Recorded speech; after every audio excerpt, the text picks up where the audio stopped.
Good morning friends, मैं हूं आपका दोस्त संदीप सैनी और आप देख रहे हो इंडस्ट्रियल एक्सपर्ट। दोस्तों, बचपन में आपने एक कहावत सुनी होगी कि गंजे को कंघी बेचने वाले को सबसे बड़ा सेलमैन कहते हैं। तो आज हम इसी टॉपिक पे बात करेंगे कि अगर कोई सेलमैन किसी गंजे को कंघी बेच दे तो क्या वो सबसे बड़ा सेलमैन होता है, इसका उस सेलमैन के करियर के ऊपर क्या एडवांटेज या डिसएडवांटेज देखने को मिलेगा और वो क्या रीजन है, क्या मजबूरी है जिसके लिए वो सेलमैन ऐसा करता है। दोस्तों, गंजे को कंघी बेचने का यहाँ पे मतलब है कि किसी इंसान को अपने बातों में लेकर उसके भोलेपन का फायदा उठाकर अपना प्रॉफिट किया, मतलब उसको ऐसा प्रोडक्ट बेच दिया जिसकी उसको बिल्कुल भी जरूरत नहीं थी। तो ऐसे लोगों को जो किसी को बेवकूफ बनाकर अपना प्रॉफिट बनाते हैं, इन्हीं को हमारे देश में असली सेलमैन कहते हैं। तो गंजे को कंघी बेचने का यहाँ पे मतलब ये नहीं है कि सिर्फ उसने कंघी ही बेची। सेलमैन किसी भी फील्ड में हो सकता है, चाहे आप इंडस्ट्री की बात कीजिए, चाहे आप हॉस्पिटल में डॉक्टर्स की बात कीजिए, चाहे फिर शॉपकीपर्स की बात कीजिए। और जिन लोगों के साथ ये चीटिंग होती है वो इन लोगों को चीटर कहते हैं, चोर कहते हैं और ठग कहते हैं। और रियलिटी में अगर मैं अपना पॉइंट ऑफ व्यू दूं तो इनको चोर या फिर ठग ही कहना चाहिए,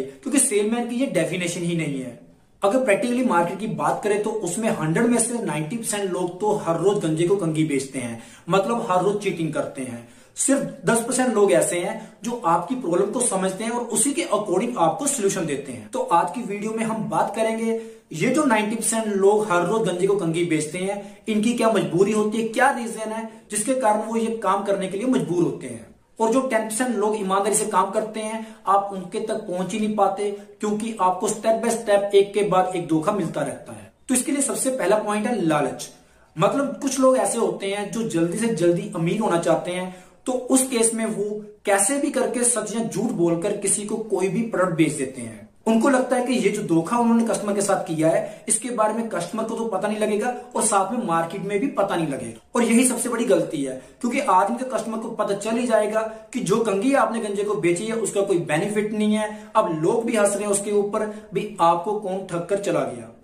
और ऐसे सेलमैन हर दिन कोई ना कोई फ्रॉड करते रहते हैं, जिसकी वजह से उनका मार्केट में कोई रेफरेंस क्रिएट नहीं होता। तो दोस्तों, यहाँ पे रेफरेंस बहुत बड़ी चीज है, क्योंकि आप कितनी बार नया कस्टमर ढूंढोगे और उसको कितनी बार बेवकूफ बनाओगे। अगर आप सही पैटर्न पे चलोगे, आप उसकी रिक्वायरमेंट के अकॉर्डिंग उसको उसका प्रोडक्ट दोगे, तो वो आपकी तारीफ करेगा और उसकी तारीफ हमारे लिए बहुत ज्यादा मैटर करती है। सेकंड पॉइंट है एजुकेशन। दोस्तों, आप जो भी बिजनेस करने जा रहे हो, जहां फिर कहीं भी जॉब करते हो, तो उसके एक्सपीरियंस के साथ साथ आपके पास उसकी छोटी मोटी एजुकेशन भी होनी बहुत जरूरी है। फॉर एग्जांपल, मेरा बैकग्राउंड इलेक्ट्रिकल से है, तो मैं सिविल में जाकर कोई भी कंसल्टेंसी नहीं दे सकता। सेम एज इट मैं ऑटोमोबाइल में भी कंसल्टेंसी नहीं दे सकता, क्योंकि मेरी जो परफेक्शन है, जो मेरी स्टडी है, सिर्फ इलेक्ट्रिकल में है। तो टेक्निकली हमें हमारी कैपेबिलिटी के अकॉर्डिंग हमारी लिमिट्स पता होनी चाहिए। इसीलिए प्रैक्टिकली एक एग्जांपल बताता हूं। एक दिन हम कहीं बैठे हुए थे, तो आर्किटेक्चर कहते हैं, संदीप जी हम किसी को भी कहीं पर रेफर नहीं करेंगे।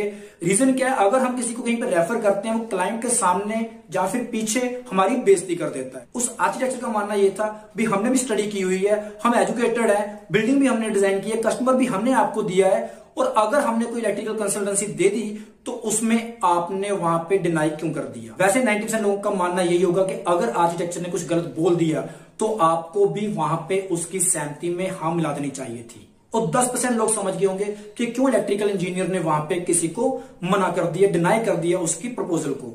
क्योंकि जब आपकी स्टडी और एक्सपीरियंस आर्किटेक्चर में है, जिसमें आपने design, graphic, theory of structure study किया है, तो आप इलेक्ट्रिकल फील्ड में कोई कंसल्टेंसी दे नहीं सकते। तो अगर वहां पे कोई इलेक्ट्रिकल इंजीनियर जो आपके साथ गया हुआ है वो आपकी हाँ में हाँ मिलाता है, तो इसका सीधा मतलब है उसको सिर्फ वो प्रोजेक्ट चाहिए, उसको क्वालिटी से कोई मतलब नहीं है। और अगर कोई टेक्निकल इंजीनियर वहां पे मना कर देता है कि मैं आपके स्टेटमेंट से बिल्कुल भी एग्री नहीं करता, तो उसके पीछे शायद उसका कोई ना कोई रीजन होगा, उसका कोई एक्सपीरियंस होगा जिसकी बदौलत वो इस चीज को मना कर रहा है। मतलब उस मीटिंग में हम जो भी बात करेंगे वो नॉर्म्स और इंटरनेशनल स्टैंडर्ड के अकॉर्डिंग हो, ना कि वहां पे हमने किसी के साथ दोस्ती निभानी है। जैसे एक डॉक्टर पहले पेशेंट की प्रॉब्लम सुनता है, फिर उसके बाद उसको मेडिसिन देता है, सेम ऐसे ही हमें उसकी प्रॉब्लम सॉल्व करनी है, ना कि गंजे को कंघी बेचनी है। और ये तभी होगा जब आपके पास एजुकेशन होगी और आपके पास एक्सपीरियंस भी होगा। नेक्स्ट पॉइंट है सेल टारगेट। इस पॉइंट का बहुत बड़ा रोल है।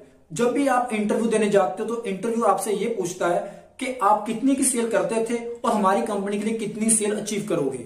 अब उस सेलमैन के मन में यही बात होती है कि मंथ एंड तक मैं कैसे भी करके अपना सेल टारगेट पूरा कर लूं।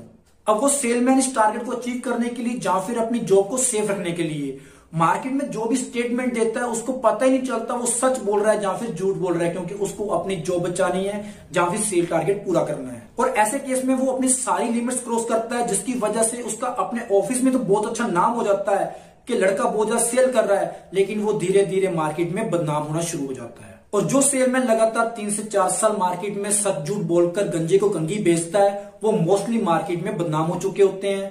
जितना ज्यादा हीरो बनकर ये उछल रहे होंगे, अब 3 से 4 साल के बाद इनका डाउनफॉल शुरू हो जाएगा। क्योंकि ये सारे कस्टमर जिनके साथ आपने चीटिंग की है, ये आपके साथ बिजनेस नहीं करेंगे, ये किसी ईमानदार बंदे के साथ काम करेंगे, चाहे उसके लिए इनको 10% हायर फीस क्यों ना पे करनी पड़ जाए। और जब इस बेईमान सेलमैन का ग्राफ डाउनफॉल में होगा, तो सेम टाइम पे उस ईमानदार सेलमैन का ग्राफ हाई पकड़ रहा होगा। तो इसीलिए किसी गंजे को कंघी नहीं बेचनी किसी सेलमैन ने, अदरवाइज ये आपको फ्यूचर में किसी मुसीबत में डाल सकती है। अगर आप अपने कस्टमर को सही इंफॉर्मेशन दोगे अपने प्रोडक्ट के रिलेटेड, तो वो आप पे ट्रस्ट करेंगे और आपसे ही बिजनेस करना चाहेंगे। अब इस वीडियो में बात कर रहे हैं हम कंघी बेचने वाले की और गंजे की, मीन्स जिसने कंघी खरीदी। तो लोग सोचेंगे ये वीडियो मेरे लिए नहीं है, तो चलिए अपनी पर्सनल लाइफ का किस्सा सुनाता हूं आपको, जिससे आपको ये समझ आ जाएगी कि ये वीडियो चाहे कोई बच्चा है, चाहे कोई बड़ा है, चाहे आप स्कूल में पढ़ते हो, चाहे कॉलेज में पढ़ते हो, चाहे आप बिजनेस कर रहे हो, चाहे आप जॉब कर रहे हो, ये वीडियो सभी के लिए है। तो मेरे घर में मेरे ब्रदर का बेबी है, सिर्फ 4 साल का वो अभी, तो वो मुझे चाचा ताया नहीं बोलता, वो मुझे राजा बोलता है, क्योंकि मेरा निकनेम राजा है। तो घर पे सारे राजा बोलते हैं, तो उसके जुबान पे भी राजा ही चल रहा है मेरा नाम। तो एक दिन कहता है, राजा मुझे ना काइट लेना है। मैंने जो चलते हैं मार्केट में गए, तो वहां पे जाकर कहता है, नहीं मुझे तो खिलौना लेना है। मैंने कहा ठीक है भाई, तो उसको 350-400 का खिलौना लेकर दे दिया। 2-3 दिन बीते, फिर कहता मुझे ना राजे फिर खिलौना लेना है। मैंने कहा चल जाते हैं ले आते हैं, उसको जाकर फिर खिलौना लेकर दे दिया हमने। तो तीसरी बार फिर उसने ऐसे ही किया। 3-4 दिन के बाद मुझे कहता राजे मैंने खिलौना लेना है, तो मैंने कहा चलो खिलौना दिलवाता हूं आपको मैं। तो उसको जैसे ही मैंने खिलौना दिलाया, तो 3-4 दिन के बाद फिर मुझे कहता है, राजे मैंने ना तुझे बेवकूफ बनाकर ये सारे खिलौने ले लिए। अब वो कहता है मैंने तुझे पागल बना दिया और तुम बेवकूफ बन गए। अब उसके ये इनोसेंट देखकर ना थोड़ी सी खुशी तो मिलती है, क्योंकि बच्चे ये प्यारी प्यारी बातें करते रहते हैं और उनकी ये मासूमियत कभी कभी हमें हमारा बचपन भी याद करवा देती है। उससे मैं भी सोचने लगा कि मैं अपने बचपन में क्या करता था। जैसे इस बच्चे का मानना है कि उसने मुझे बेवकूफ बना दिया, मतलब वो मुझसे ज्यादा सियाना है, मतलब उसको मुझसे ज्यादा अकल है, या फिर वो इतना बड़ा हो चुका है, या फिर इतना समझदार हो चुका है कि वो दुनिया में किसी भी इंसान को बेवकूफ बना सकता है। क्या मैं भी अपने बचपन में ऐसा ही था कि जो ये सोचता हो कि अब मैं बहुत बड़ा हो गया हूं, अब मुझे बहुत अकल आ गई है, मैं किसी को भी बेवकूफ बना सकता हूं।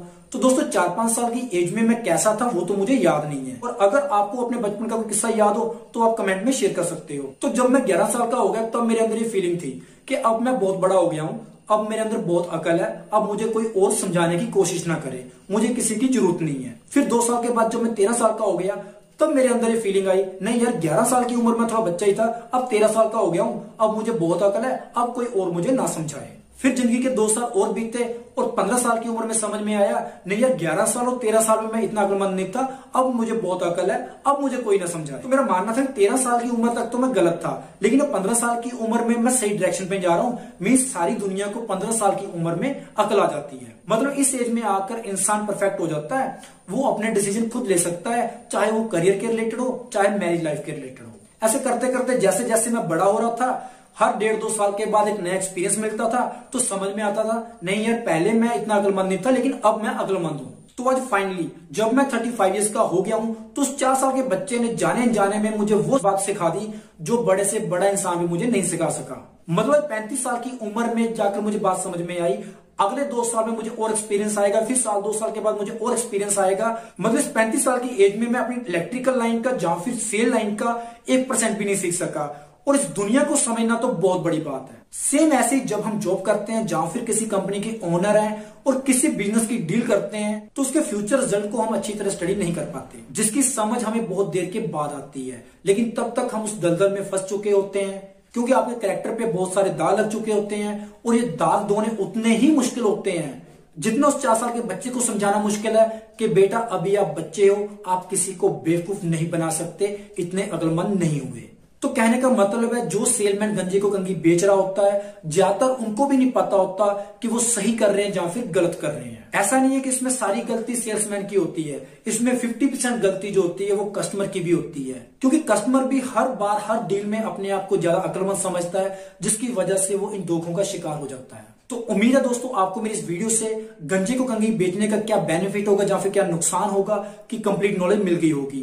अगर आपको मेरी वीडियो अच्छी लगती है, प्लीज लाइक एंड शेयर कीजिए, और मेरी नई वीडियो का नोटिफिकेशन पाने के लिए प्लीज मेरे चैनल को सब्सक्राइब कीजिए।